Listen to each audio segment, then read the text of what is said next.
Assalamualaikum warahmatullahi wabarakatuh. Ya, perkenalkan nama saya Alexander dari Fakultas Ilmu Sosial dan Ilmu Politik, jurusan Ilmu Administrasi Negara dengan NIM 2030 1070 2022. Nah, di sini saya akan mempresentasikan kalimat efektif dalam berbahasa Indonesia. Nah, sebelum saya lanjut, harap untuk menyimak perkataan saya dengan sebaik-baiknya. Kalau seandainya ada kesalahan dalam bicara saya, mohon dikritik dan dikomentari.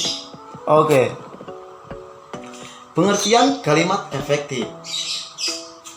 Kalimat efektif ialah kalimat yang memiliki kemampuan untuk menimbulkan kembali gagasan-gagasan pada pikiran pendengar atau pembaca, seperti gagasan yang ada pada pikiran pembicara.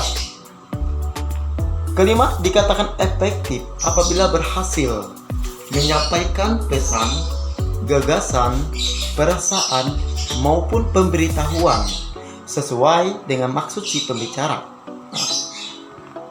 Kalimat efektif adalah kalimat yang terdiri atas kata-kata yang mempunyai makna, unsur SPOK atau kalimat yang mempunyai ide atau gagasan pembicara. Ciri-ciri kalimat efektif. Ciri-ciri kalimat efektif terbagi menjadi 8. Yang pertama, memiliki unsur penting atau pokok, minimal unsur SP. Yang kedua, taat terhadap tata aturan ejaan yang berlaku. Yang ketiga, menggunakan diksi yang tepat. Yang keempat, menggunakan kesepadanan antara struktur bahasa dan jalan pikiran yang logis dan sistematis. Dan yang kelima, menggunakan kesejajaran bentuk bahasa yang dipakai. Dan yang keenam, melakukan penekanan ide pokok. Dan yang ketujuh, mengacu pada kehormatan penggunaan kata. Dan yang kedelapan, menggunakan variasi struktur kalimat. Penggunaan kalimat efektif yaitu digunakan pada tulisan seperti ilmiah, skripsi, tesis, dan disertai laporan penelitian dan sebagainya. Syarat-syarat kalimat efektif terbagi menjadi 9. Yang pertama, kelogisan. Yang kedua, keparalelan. Yang ketiga, ketegasan. Yang keempat, kehematan. Dan yang kelima, ketetapan. Yang keenam, kecermatan. Yang ketujuh, kepaduan. Yang kedelapan, kesejajaran. Dan yang kesembilan, keharmonisan. 1. Penjelasan kelogisan. Kelogisan adalah kalimat yang bisa dengan mudah dipahami dan penulisnya sesuai dengan EID. Yang kedua, keparalelan adalah kesamaan bentuk kata yang digunakan dalam kalimat. Artinya, jika kata kerja, maka harus semuanya itu kata kerja. Nah, ketegasan adalah penekanan atau perlakuan menonjol pada ide kalimat. Nah, sedangkan kehematan adalah penggunaan kata-kata yang secara hemat, tetapi tidak mengurangi, yaitu tidak mengurangi makna atau mengubah informasi. Yang ketujuh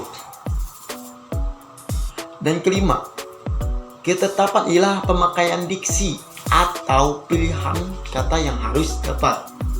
Dan yang keenam, kecermatan ialah kalimat yang dihasilkan tidak menimbulkan tafsir ganda dan harus tepat diksinya. Dan yang ketujuh, kepaduan ialah informasi yang disampaikan itu tidak terpecah-pecah atau terbata-bata. Nah, dan kedelapan, kesejajaran adalah penggunaan bentuk-bentuk yang sama pada kata yang paralel agar kalimat terlihat rapi dan bermakna sama. kesejajaran dan persatuannya. Dan yang kesembilan, keharmonisan. Keharmonisan kalimatnya itu artinya setiap kalimat yang kita buat harus harmonis antara pola pikir dan struktur bahasa seperti objek, predikat, subjek, dan pelengkap serta keterangan. Kalimat efektif dan pilihan kata diksi. Diksi adalah pemilihan dan penempatan kata ketika seorang sedang berbahasa. Kalimat efektif dan kesebaran kata kesatuan. Nah, jadi kalimatnya efektif dan kesebaran serta kesatuan adalah kalimat yang lengkap, dapat terdiri atas unsur-unsur kalimat yang meliputi subjek, predikat, objek, dan keterangan serta pelengkap.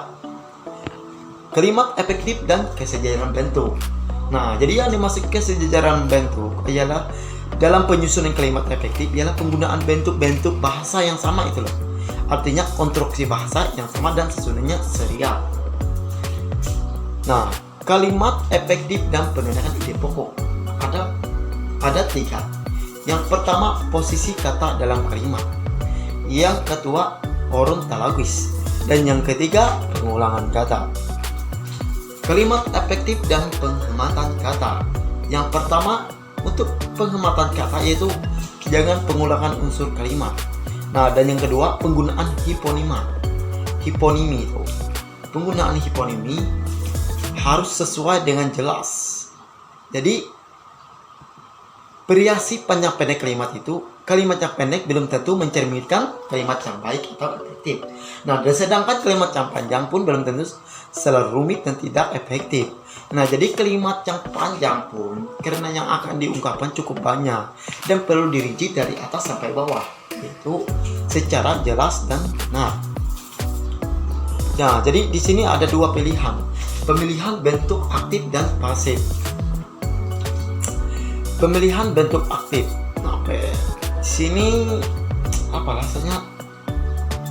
Nah, pemilihan bentuk kalimat aktif yaitu berupa kata kerja berawalan me, ber, dan ada pula yang tidak menggunakan awalan aus. Nah, sedangkan kalimat pasif apabila subjek kalimat tersebut tidak berperan, yaitu berperan